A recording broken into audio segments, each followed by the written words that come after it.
Vandaag zijn we beland aan de Peter Bruneslaan, nummer 8. Een huis waar een van onze grote Surinaamse artiesten woont. Je zou het haast niet denken, je zou het haast niet geloven. Want wat we van hem weten, is dat hij steeds in het buitenland is. Dan zit hij in India, dan zit hij in Afrika, dan zit hij in Cuba vanwege zijn werk. Want hij werkt bij de United Nations. En heeft een heel speciale opdracht. Maar officieel woont hij nog in Suriname. En hier heeft hij ook zijn huis staan. Dan wordt hij nieuwsgierig wie het is, hè? We gaan even kijken of hij er is. Hij is 4 dagen in Suriname. En hij heeft zich bereid verklaard om vandaag dit programma te maken. Daar is hij, Ruben! Dames en heren, u ziet het, we hebben hem. Die man met die warme stem. Een high-class stem, zeggen we vaak, hè? Ruben Del Prado, onze gast vandaag in Oerupukumangfu Seranang.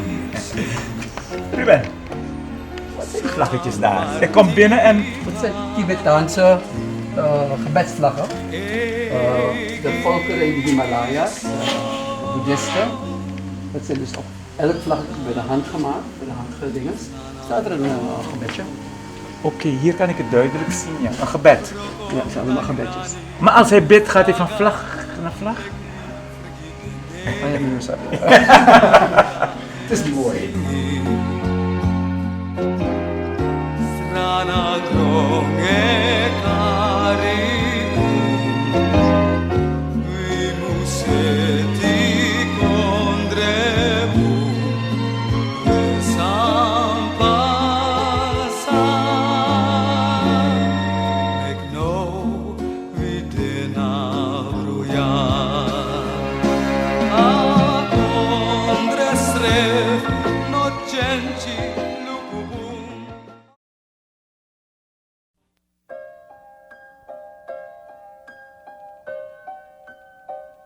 Ruben, ai boy, wat heb ik jou moeten lopen zoeken.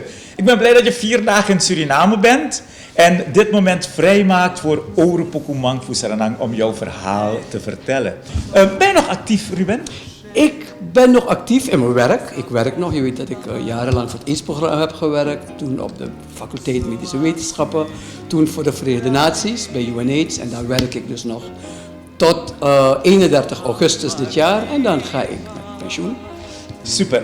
Ruben, je bent er voor het complete verhaal, jouw showbiz-verhaal wel te verstaan. Maar omdat we alles willen weten, is het altijd de eerste vraag: wie zijn jouw ouders? Mijn ouders zijn Frank Albert Del Prado en Letitia Hilde Robles, getrouwd Del Prado. Ook muzikaal? Mijn vader speelde viool in het Surinaams Philharmonisch Orkest. Samen met een heleboel bekende Surinamers zoals Eddy Fouchou en zo. Mijn vader is 4 jaar geleden overleden. Maar ik denk dat ik mijn muzikale interesse echt heb van mijn vader. We weten dat je zanger bent, daarom ben je ook in dit programma. Maar bespeel je ook een instrument? Ik heb dwarsfluit gespeeld met Eddie Snijders. Maar ik vond dat niet zo leuk. Want ik denk dat zingen en dwarsfluit spelen, dat gaat niet zo goed samen. Welke buurt ben je opgegroeid? Ik ben geboren in Slans Hospitaal, dus het heette toen nog de Gravenstraat. En mijn oma, de moeder van mijn moeder, die had een pension aan de Dr. Nassilaan. En daar heb ik dus mijn eerste levensjaren doorgebracht. Naast mijn oma was er een huis waar we dus woonden. Mijn moeder had een kapsalon beneden. Dus mijn eerste jaren van mijn jeugd ben ik opgegroeid aan de Dr. Nassilaan, vlak tegenover de begraafplaats. Toen op mijn 5e zijn we naar Nederland gegaan. Mijn vader was fytopatholoog, die is wat praktische ervaring geopdaan in Nederland. En toen we terugkwamen, stond er een nieuw huis aan de Herman Snowstraat. Dus daar heb ik tot mijn 21ste gewoond. Jouw muzikale interesse, wanneer ontdekte je dat van hé, ik vind zingen leuk en ik kan het ook nog heel goed? Het is een beetje een gek verhaal. Je weet dat ik van Joodse afkomst ben, hè? En vrijdagavond heb je dan de Shabbat. En dan zing je allemaal liedjes voor het eten en gebedjes en zo. En mijn moeders zuster, die in Amerika woonde, die was met een rabbijn getrouwd. Abraham Lopez Cardoso. En dat was een kantor, gezongen prachtig in de synagoge in New York. En die had een grammofoonplaat met liedjes, allemaal Joodse liedjes. Dus ik zong altijd mee op vrijdagavond bij mijn oom thuis. Dat was de man van mijn moeders zuster. Daar zong ik altijd. En, dus toen heb ik ontdekt dat ik toch wel een beetje kon zingen. Dus het is begonnen echt met oude Joodse liedjes op vrijdagavond. Welke scholen heb je bezocht? Zo, ik ben begonnen op de Sophie Kleuterschool. Ook daar in de buurt bij de Dr. Nassilaan. Toen naar de Emmanuelschool. Dat was een school van de zuster van mijn moeder. Dorina Emmanuels. Die school is vernoemd naar haar overleden zoon. Henry J. Emmanuels School aan de Albergastraat. En vandaar ben ik naar het lyceum gegaan, het Miranda Lyceum. En van Miranda Lyceum ben ik toen geslaagd naar de faculteit Medische Wetenschappen. Tussendoor had ik nog wat problemen op school. Ik was geen makkelijke student. Ik hield van ruzie zoeken. Ik hield van dreigi, onderwijzers en zo. Dus ze hebben me op een gegeven ogenblik van het lyceum opgedonderd. Toen heb ik, dacht ik, een jaartje gezeten op, hoe vast ben ik vrije HBS. Toen ben ik teruggegaan naar het lyceum. Ik zou het niet achter jou zoeken. Normaal, mensen denken echt dat ik lief ben. Ik ben niet lief, ik kan behoorlijk ondeugend zijn. Ja. Vroeger kregen we zangles op school. Blonk je al uit in de schoolbanken? Ja, ik hield van zangles. Ik hield van zangles, ja.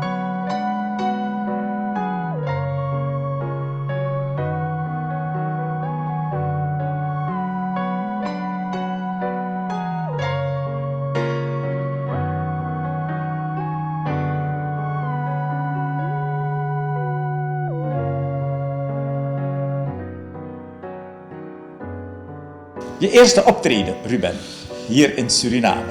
Vertel jij me, want weet je, toen je me vertelde dat we dit zouden doen, dacht ik van, behalve dat zingen thuis bij mijn oom op vrijdagavond, Joodse liedjes, weet ik eigenlijk niet meer precies wanneer ik voor het eerst in het openbaar gezongen heb. Ik weet zeker dat jij het nog weet. Natuurlijk. Zie je wel? Ik wist het wel. Als ik me niet vergis, ben je begonnen in Palace Hotel met die band van Stanley Latour, Blue Ribbon. Kan je dat herinneren? Ik kan me dat herinneren. En dat ga je ons dan verder vertellen. Ik heb je op weg geholpen, toch? En ik kan me heugen dat ze speelden in Palace. En toen ben ik er een avond naartoe gegaan. Ik weet niet eens meer met wie. En toen heb ik met ze gezongen. En ik heb daarna nog een poos met Stan Latour muziek gemaakt. En de pianist daar was Felix Roach.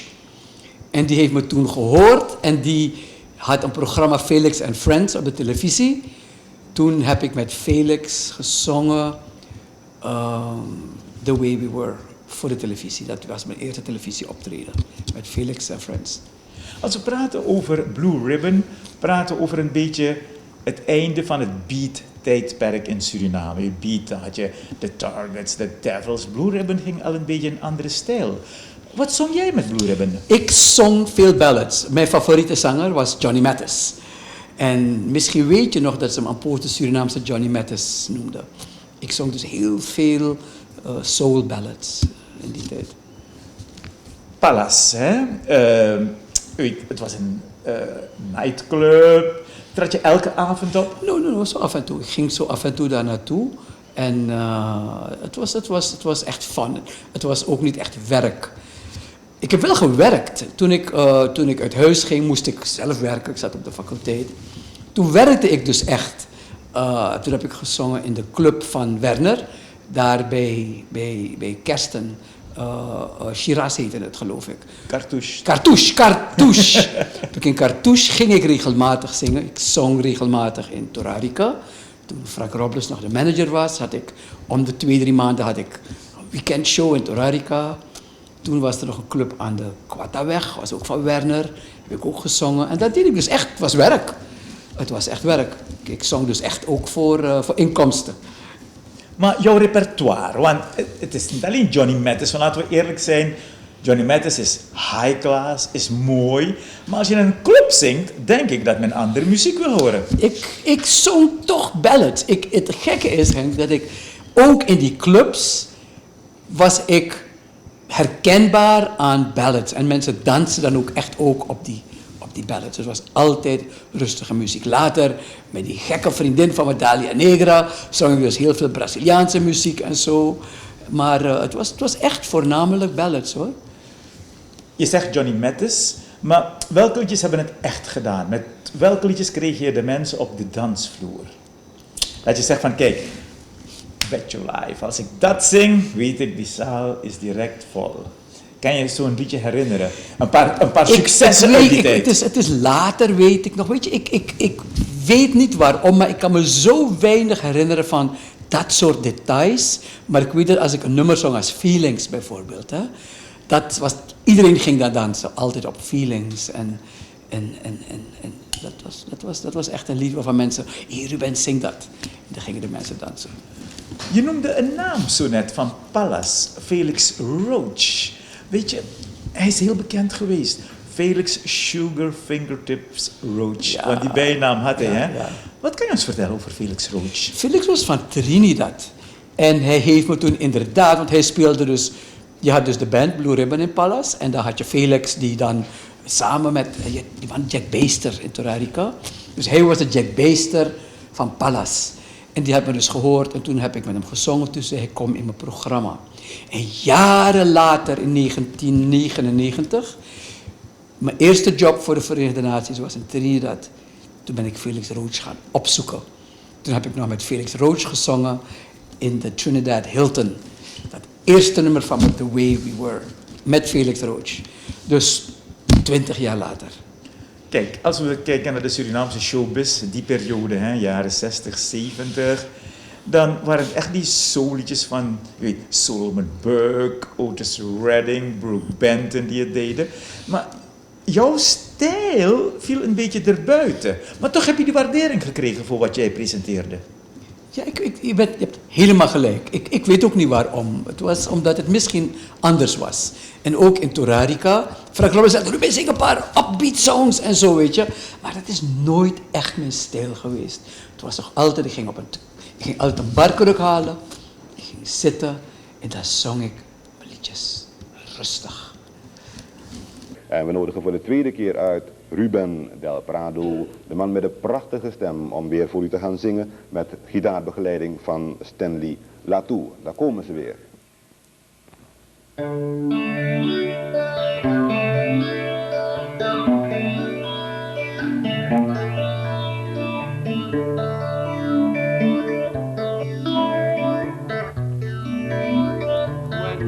will I see you again? When will we share precious moments? Will I have to wait forever? Or do I have to cry the whole night through? Dames en heren, when will I see you again?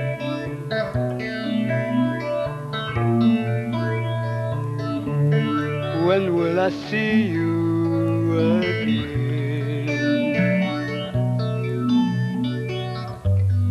When will we share precious moments? Will I have to wait forever? Will I have to suffer and cry my whole life through? When will I see you again? When will our hearts beat together?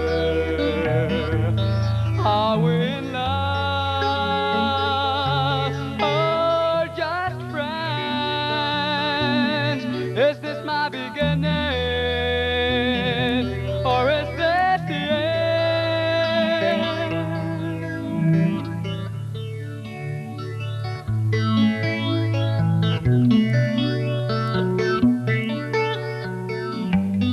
When will our hearts beat together? Will I have to wait forever? Will I have to suffer and cry my whole life through? When will I see you again? When will our hearts beat together? Are we in love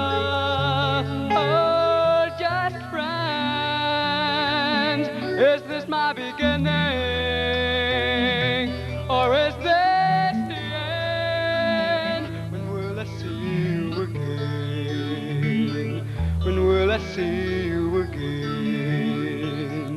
When will I see you again? When will I see you again?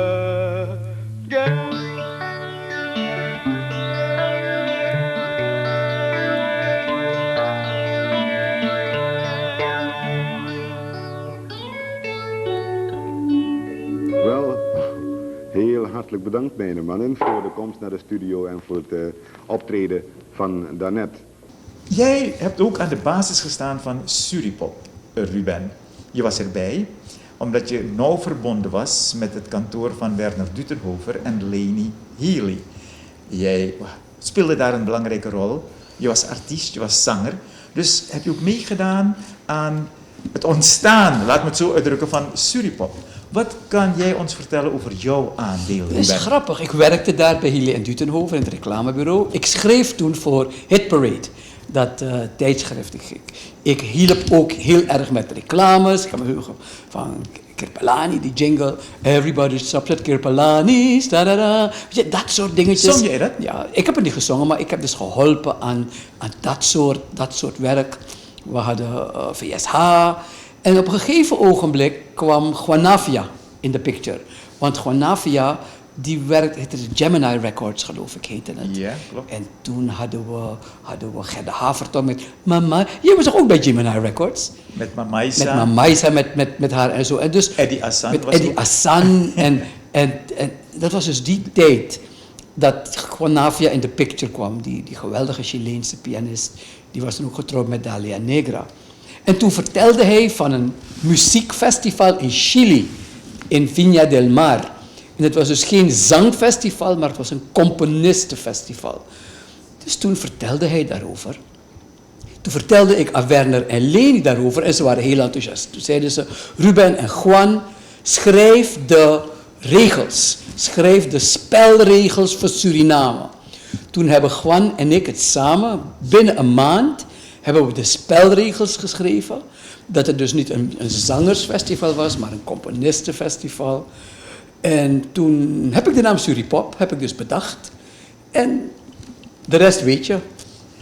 Maar het idee was ook een beetje ontstaan in de studio van Harto, heb ik begrepen, bij een opname. Hoe zit het daarmee? Ik weet dat niet echt meer, maar ik weet dat de persoon die uiteindelijk het eerste zaadje heeft geplant, dat was Juanavia. En, Klopt, ja. en toen een groep van mensen, weet je, jij was erbij, er kwam de Stichting ter Bevordering van Kunst en Cultuur, want iemand was naar Bulgarije gegaan en die had toen, was in de finale gekomen. Ja. Wat het Gracita Redan. Gracita Redan. Dus toen is die Stichting ter Bevordering van Kunst en Cultuur gekomen.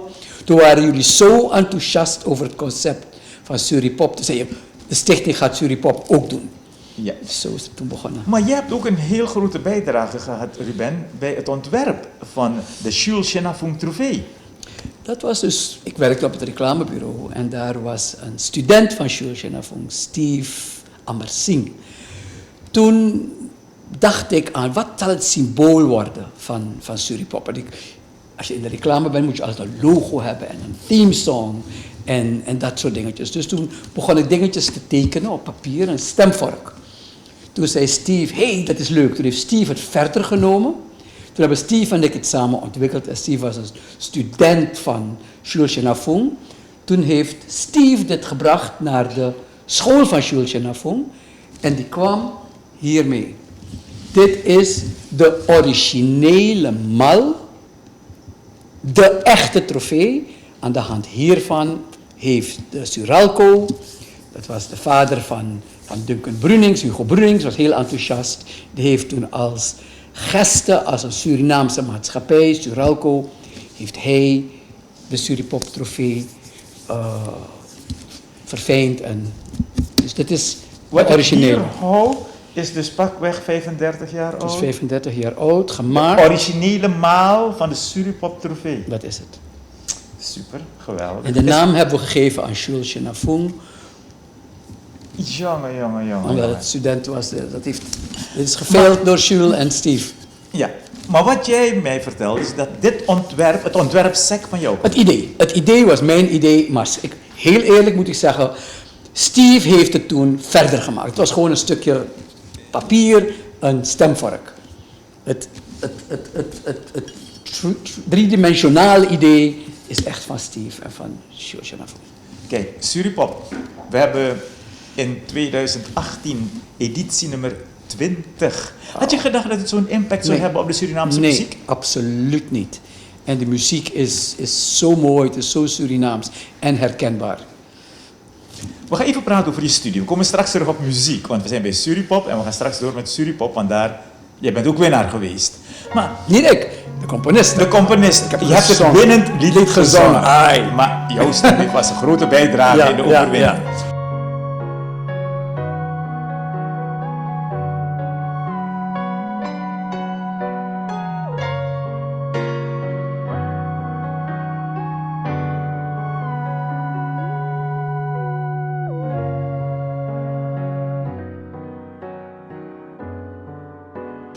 Arts. Wilde je altijd arts worden? Beroepsmatig? Het is een grappig verhaal. Mijn vaders vader, oude Albert Ethelred del Prado, die wilde altijd dat zijn oudste zoon arts werd. Dus mijn vader is toen de geneeskundige school gegaan. En toen kwam er een gelegenheid voor hem naar Amerika te gaan om plantenziektekunde te studeren.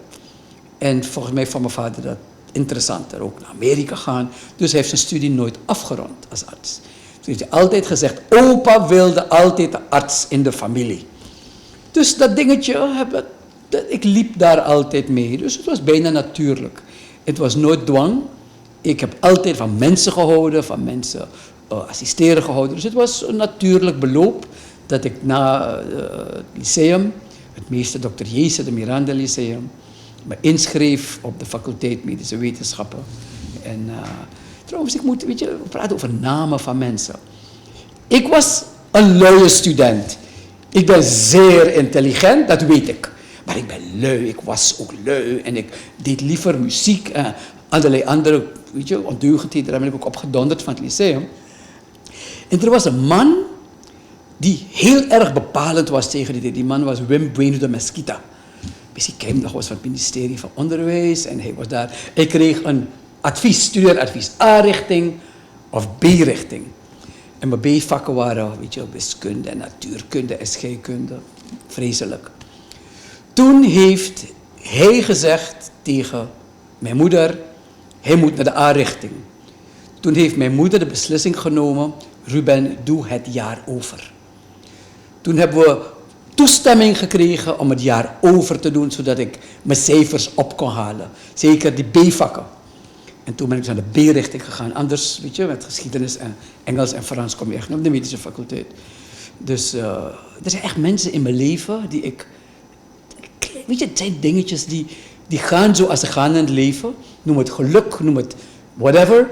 Maar zo'n man als Wim Bueno de Mesquita, die is heel belangrijk geweest in mijn leven. Anders was ik nooit arts geworden.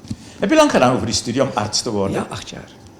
Is dat normaal? 8 nee, jaar? ik was lui. Ik had een verschrikkelijk slecht cijfer voor biochemie. Dus toen moest ik het jaar ook overdoen. Ik deed zoveel andere dingen. Maar wat me opvalt, is dat jij met je liedjes een nationalistisch gevoel uitdrukte. Liedjes waarin je steeds Suriname bezong, die je zelf hebt geschreven. Is dat ook zo? Weet je, ik heb op Jumu gewerkt. Dat is een deel van mijn verhaal over mijn opleiding. Als je 7e jaar had gedaan, 6e jaar, 7e, ik weet niet meer, ja, 7e jaar, moest je werken voor de overheid. Je kreeg dus je artsenbeul, maar je mocht niet werken. Je moest een jaar lang werken voor Lanti en dan mocht je je vestigen en werken als arts in Suriname. Ik heb toen gekozen om voor de medische zending te werken. Ik heb met toen professor Oostburg, ook een belangrijke man in mijn leven, professor Oostburg heeft een toestemming gegeven, zodat ik mijn stagejaar mag doen bij de medische zending op Jumu. Ik was daar toen die Binnenlandse Oorlog begon. Het was een hele droevige tijd in onze geschiedenis. Ik heb er midden tussen gezeten. En toen heb ik een liedje geschreven. Het heette, ik spreek Saramakaans, het was een Saramakaans liedje. Wan kodo pisi udimundu. Er is 1 plekje op aarde. We gaan hem draaien nu, we gaan hem laten horen, een stuk. Ja. Maar je moet even vertalen. En ook de inspiratie waarom je dat hebt geschreven. Weet je, het was een vreemde situatie dat Surinamers heel boos waren op elkaar en op elkaar schoten. Er zijn toen ook een heleboel doden gevallen. Het land was echt in een crisissituatie. En dan zit je daar aan de boven Suriname, bij de oorsprong van de Gran Rio en de Pequín Rio, zonder licht, met een klein olielampje, want we konden geen licht maken. Er vlogen helikopters over, het was een hele pijnlijke tijd. En toen dacht ik van, wat doen we met ons land? Dus toen schreef ik, mensen, we hebben zoveel dingen te zeggen, het is van ons, maar het enige echte ding van ons is dit enige plekje op aarde. Want kodo pisi udi mundo, één plekje op aarde. Want hanse konde de, er is een mooi land. Sanan de takain, het heet Suriname en daar gaat het lied dus over. We luisteren naar een stukje nu.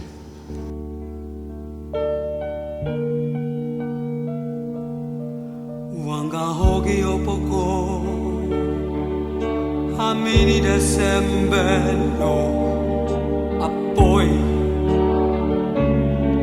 dese atato na meni, fu andi me tisi vipasa, wekuma fa aseti asafu shuko. Kapal Pagoda pisi udi mundo tu defu and sana boju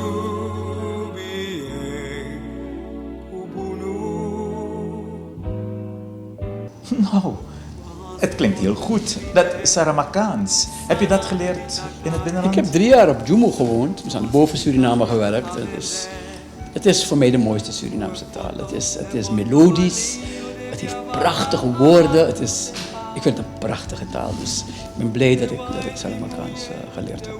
Alright, we blijven bij je muziekcarrière. Ik zei het al, je hebt een nationalistische instelling, want je hebt ook een lied geschreven, Luku Iniu Egi Ati. Ja, die muziek komt niet van mij, het is muziek van een film. Ik geloof Ice Castles, hele mooie muziek. En daar heb ik woorden op geschreven. Luku Iniu Egi Ati, kijk in je eigen hart. Stop met vingers wijzen naar anderen en ze beschuldigen dat alles hun schuld is. Kijk wat jij er zelf aan kan doen. En het eindigt met, wees een zon. Wees een zon en schijn het op je land, Suriname. Dus het mooie ervan is, ik heb het met Anton Sangayang samen gedaan. Hij heeft het geproduceerd. En zijn vrouw, Shirley Sangayang, mensen kennen haar ook als Bea, van Oppo, van Jai Jai Sernam, die zingt Sernami. Dus ik zing Sranang en zij heeft een couplet het is op YouTube, het is op YouTube te zien. Fuarang Sranangro Broko da grani fui fraga le qui frigidende di Macandra vivessi Sranangro e cari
trev no cenci lucubum aporina vieis nanama sondrov sori figata trava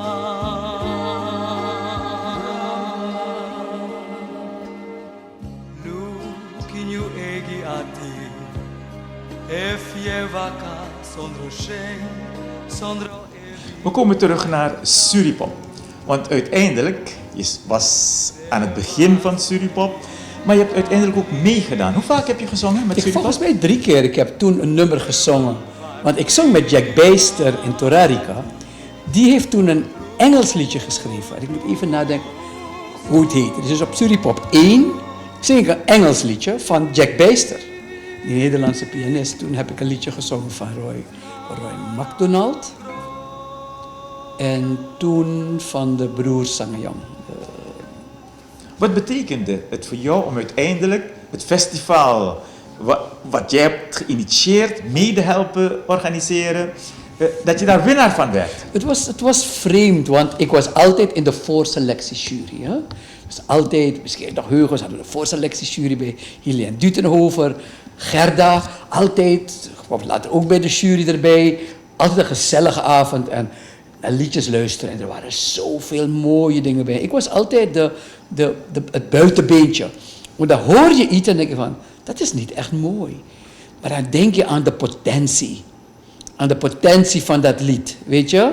Bijvoorbeeld Wina Wang. Kan je een simpeler, idioter lied bedenken dan Wina Wang? Maar ik hoorde het en ik zeg mensen, en ik heb toen echt ook gevochten voor Wina Wang om het in de finale te laten komen, om gekozen te worden, toen ze 10 of 12 waren. Want je hoort dat je er iets mee kan doen, dat je er zo'n mooie boodschap mee kan hebben. En dat was mijn rol in de voorselectie. Natuurlijk, toen dat liedje van die 2 broers Sangayong kwam, had ik niks te maken. Dus dat jaar heb ik me helemaal gedistanceerd van Suripop.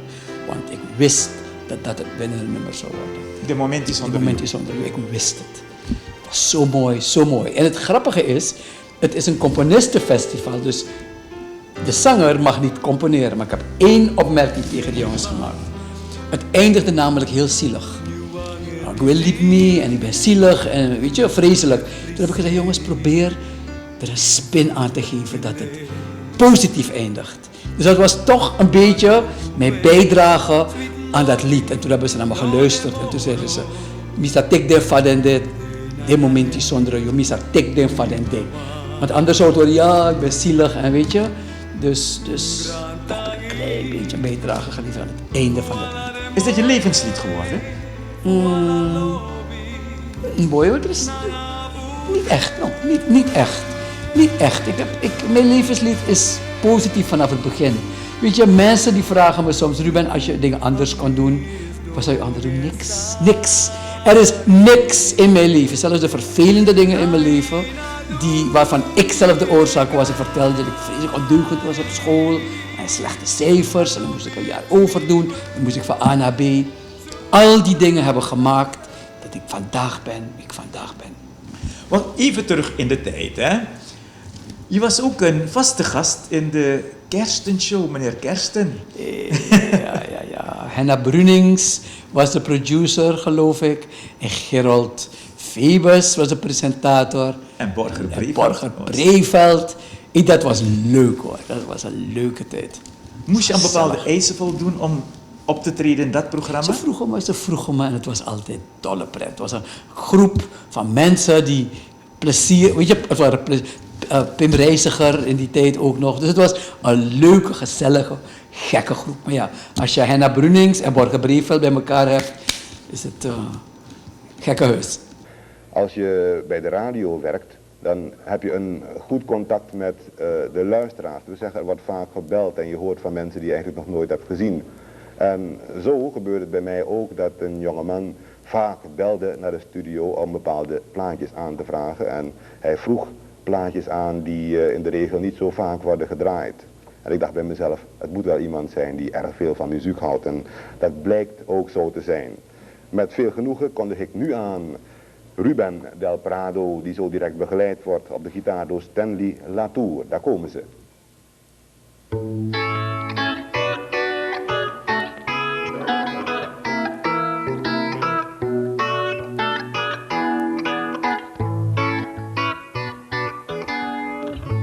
You are the sunshine of my life. That's why I'll always be around. You are the apple of my eye. Forever you'll stay in my heart. I thought that this was the beginning. Though I love you for a million years, if I thought our love was ending, I'd find myself drowning in my tears. You are the sunshine of my life. That's why I'll always be around. You are the apple of my eyes.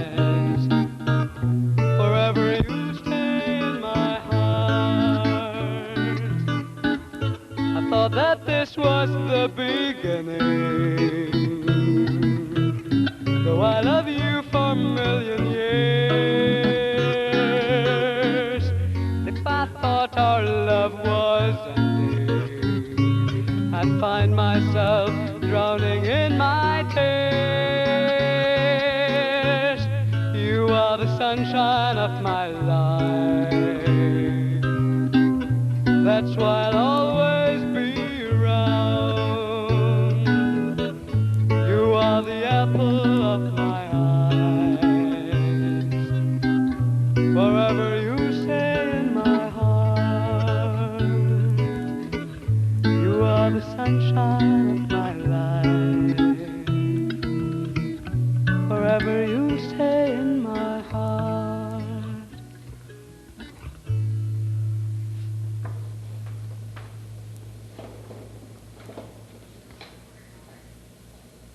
Nou, heel hartelijk bedankt. Dat was naar mijn gevoel fantastisch geluid. En goede beelden die u in de huiskamer geprojecteerd kreeg. Ja. Je was een veelgevraagde artiest, want je komt niet zomaar op de televisie. Je gaf zelf aan met Felix Roach, met Jack Bijster. In de programma's van Kersten was je ook. Welke andere televisieprogramma's was je nog Er was meer? een programma Love That Child. Dat werd opgenomen in de studio van Harto. En ik kan me de naam van die mevrouw niet heugen. Het ging altijd over kinderen. Love the Child? Was het niet een programma van de Baha'i? Van de Baha'i, ja, het was een programma van de Baha'i. En daar zong ik dus ook. Was je de vaste zanger in dat Ik programma? was de vaste zanger in het programma. En welke muziek? Ook liedjes, altijd liedjes die gingen over kinderen. Liedjes die gingen over kinderen. Dus ik hoop dat die opname ergens nog te vinden Maar is. kan je dat herinneren?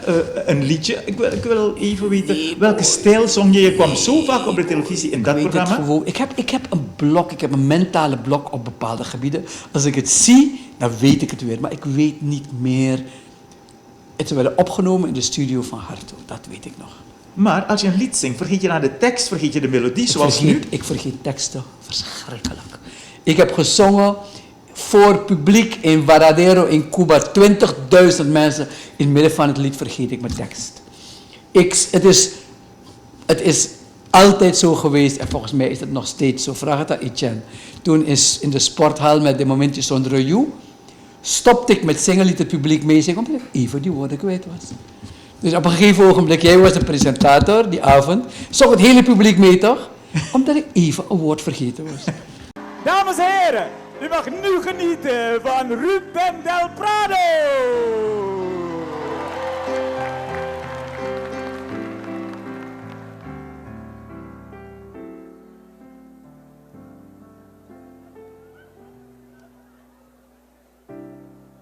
Deirba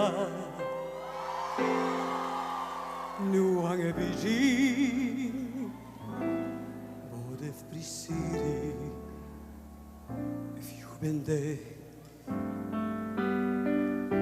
Ma now you gwe Sweet logi no demoro De nanganeti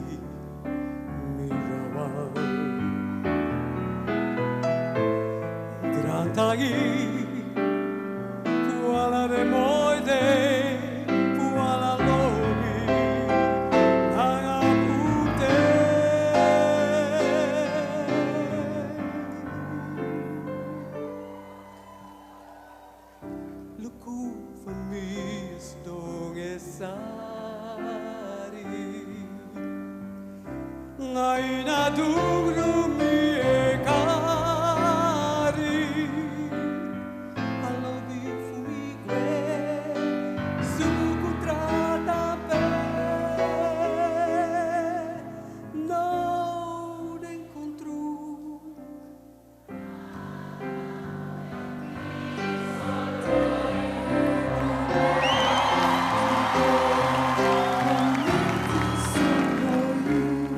Yes, don't luku gonna look to Popo miano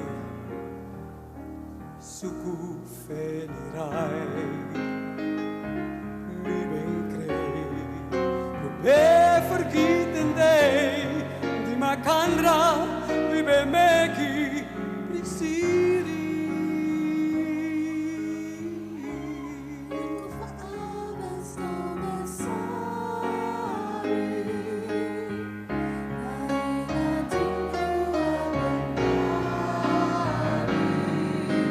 Lobi fumigue su cutrata pe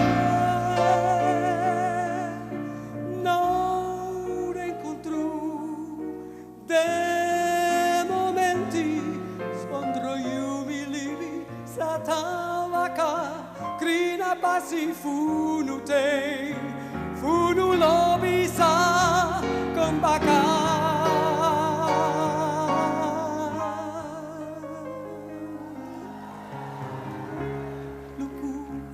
Falli with me concenti Naina duro no mesini Lobi fumigue a feli trata pe Mi sa tek de farande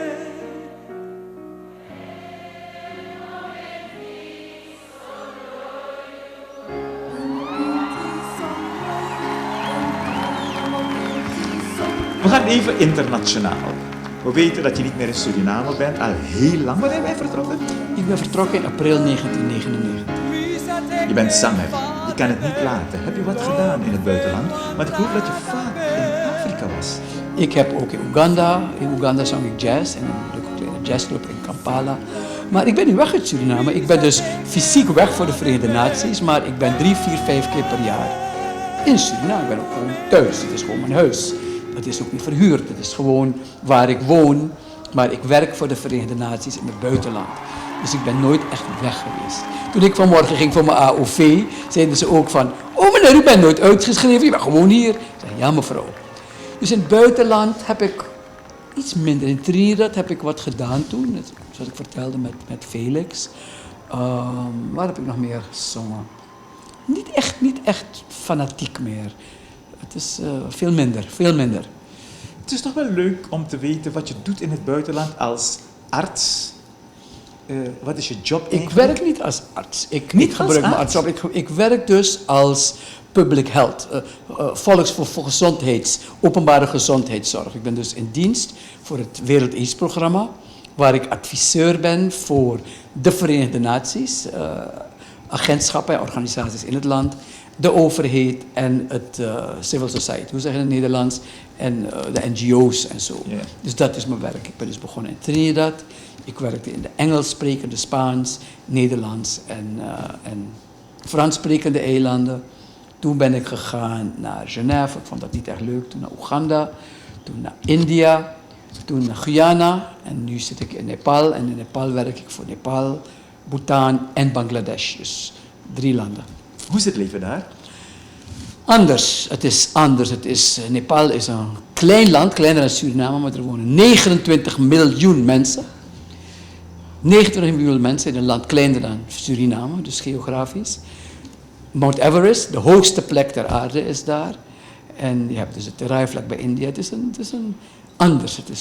Ik kan het niet vergelijken. Het is chaotisch. Wat jij me vertelt is dat jouw dress ook van Nepal is. Dit is van India. Dit is, India? Dit is uit India, maar in Nepal heb je dus ook zo'n kurta.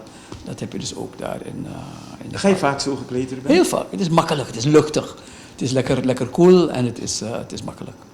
Je komt vaker naar Suriname. Als je hier bent, doe je muzikaal ook iets, Ruben? Ik heb 1 keer gezongen nog in Torarica. Toen een keer met Denise Jana opgetreden hier. Ik heb een keer toen met Henk McDonald gezongen. Met Moederdag. Maar ik ben er vaak heel kort. Ik ben er nooit langer dan een week. En ik kom altijd met Oroyari. Altijd met Oroyari, stad, Luminestraat. Sinds kort ga ik met die gekke vriendin van me, Christa Zuiverloon, ga ik bij Krasje boven staan. Altijd naar Galaxy, de straat, weet je, Pagara en zo. Maar veel minder, weet je, in de openbaarheid. Maar wil je nog iets doen als zanger? Je hebt een geweldige stem, lekker warm, een heel speciale stem. Ik ben nu bezig, want er zijn zoveel dingen in Suriname waarvan ik denk dat Surinamers vergeten zijn. Weet je, want Kodopisi Udimoed, dat dit onze plek is. En ik denk dat ze Suriname abusen. Suriname wordt mishandeld. En ik ga geen vingers wijzen, want daar gaat het lied ook over, Luku Inyo Egi Ati. Maar Suriname wordt door heel veel mensen mishandeld. En als je dat woord analyseert, dan begrijp je, wordt mishandeld, wordt niet goed behandeld. En ik denk dat wanneer Surinamers zich realiseren dat we hebben niks. Je kan een huis hebben, een mooie tuin, een dure auto. Maar je moet het vervangen, je moet het weggooien. Maar Suriname, dat is dat ding wat we hebben. En het doet me heel veel pijn om te zien dat Suriname mishandeld wordt. Wie het ook is, we nemen altijd de regering, weet je. Maar de regering heeft uiteindelijk de uiteindelijke bevoegdheid, de verantwoordelijkheid om ervoor te zorgen dat alles goed gaat. Dus een heleboel kan je schuiven in er zijn andere dingen, er zijn mensen eromheen die Suriname mishandelen. Dus ik denk dat met muziek we waarschijnlijk kunnen proberen. Als je die 2 nummers luistert naar die woorden, de liedjes zijn jaren geleden geschreven. Wankodopisi is geschreven in 1986. Die andere is geschreven een paar jaar daarna. Het nummertje waar ik nu aan bezig ben te werken, is geschreven door Pater Troon. Ik weet niet eens hoe lang geleden. Alubi Fubi Kondre. We zijn bezig dat helemaal uit elkaar te rukken. En daar een heel nieuwe insteek in te geven. En de opnames zijn, het is door mij geïnspireerd samen met Etienne Stadwijk. Ik heb in New York in zijn studio gezeten. Daar hebben we het arrangement samen. Weet je, hij heeft het gemaakt, ik heb het samen met hem besproken. Er zijn opnamen gemaakt daar. We hebben in Nederland opgenomen, bij Harto, bij Amsterdam. Gerda Havertong. We hebben hier georganiseerd en gecoördineerd door Kenneth Moorley. Opgenomen bij Sonny Kublala. Ik heb gezongen in Nepal. Dus het is een melange van stemmen. 11 mensen in een koor. Hier in Suriname. Gerda en ik en Etienne. Dus ik denk dat dat nu bezig is te gisten. Om het lekker te laten horen. Ik denk dat we met 2-3 maanden. Het is klaar, alle opnames zijn er gemaakt. Ik denk dat ik tevreden ben. Etienne is nooit tevreden. Ik word moe van Etienne. Hij is nooit tevreden. Ja, Etienne Assari. Nu gaan we het polijsten en releasen. Dus over 3 maanden kunnen we een geweldig hit verwachten. Maar de namen die je daar zijn niet eenvoudig. Etienne Stadwijk, Harto, Gerda Haverton, Kenneth Moorley. Jij zingt in Nepal. Sonny Kublal.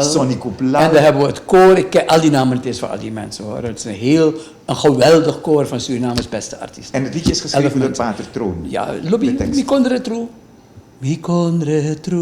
mi lobby you. You mooi to nami ai. Helemaal anders. Helemaal vermoderniseerd. Prachtige woorden. Daar heb ik dus geen bijdrage aan geleverd. Want die woorden zijn tot vandaag nog geldig. Ja. Je bent met pensioen, zeg je? Nog niet. 31 augustus. Ik was wel bij pensioenfonds vandaag. Ja, je krijgt AOV. Je gaat wat meer tijd nu hebben, denk ik. Of niet? Kom je weer in Suriname wonen? Je hebt je huis. We zitten nu in je huis. Hè? Prachtig. Het ziet er goed uit. Met artwerk van over de hele wereld. Weet je, dat schilderij. Dat je daar ziet, heb ik gekocht van een danseres, dichteres, zangeres, muzikant. Gekocht in Delhi. Dat komt van Haiti. Dit komt van Haiti. Dat komt van Suriname. Dat komt van Venezuela. Dus ik heb een huis dat buiten zie je Nepalese gebedsvlaggetjes. Dus ik heb een huis in mijn land dat een afspiegeling is van de wereld en van hoe ik mezelf zie. Ik ben Surinamer, maar ik ben ook een global citizen. Ik ben van de wereld. Ik heb een Surinaams paspoort. Mijn vader heeft na de onafhankelijkheid... Mijn paspoortnummer was volgens mij nummer 88 of zo. Mijn vader is gegaan gelijk al onze Nederlandse paspoorten ingeleverd. Hij was echt een nationalist. Dus ik ben een Surinamer die ziet dat mijn land mishandeld wordt, maar ik ben een global citizen.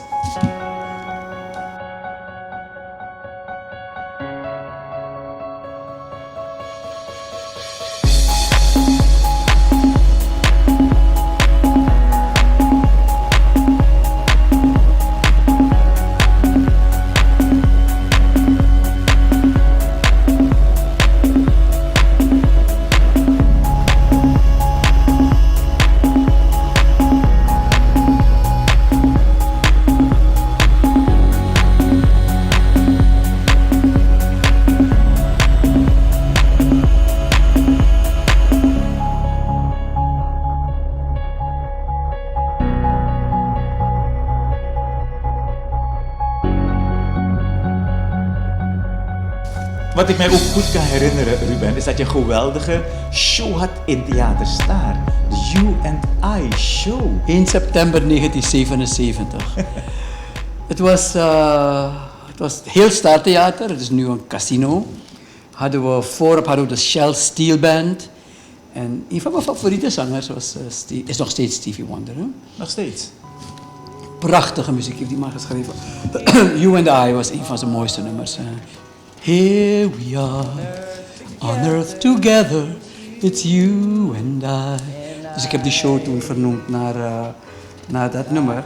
En de Shiraz House Band heeft gespeeld, geweldige belichting. Er waren niet erg veel mensen in die show. Het was niet echt een daverend succes.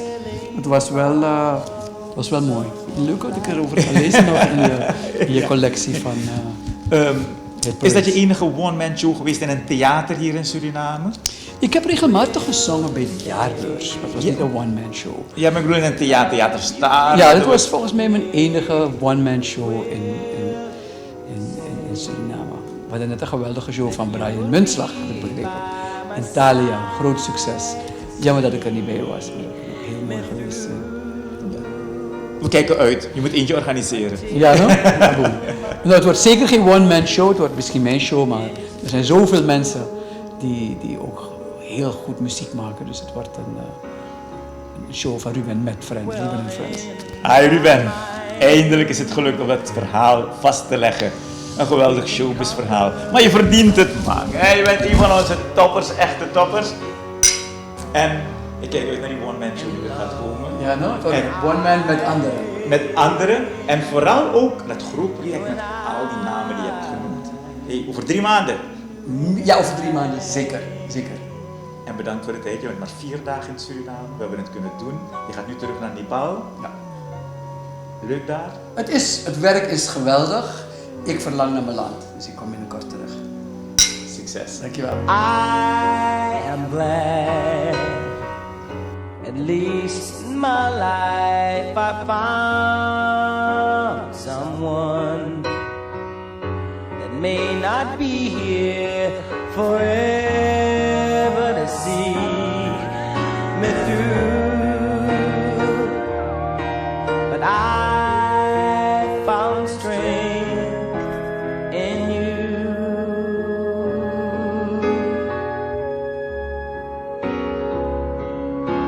I only pray that I have shown you a brighter day, because that's all that I am living for. You see, don't worry what happens to me.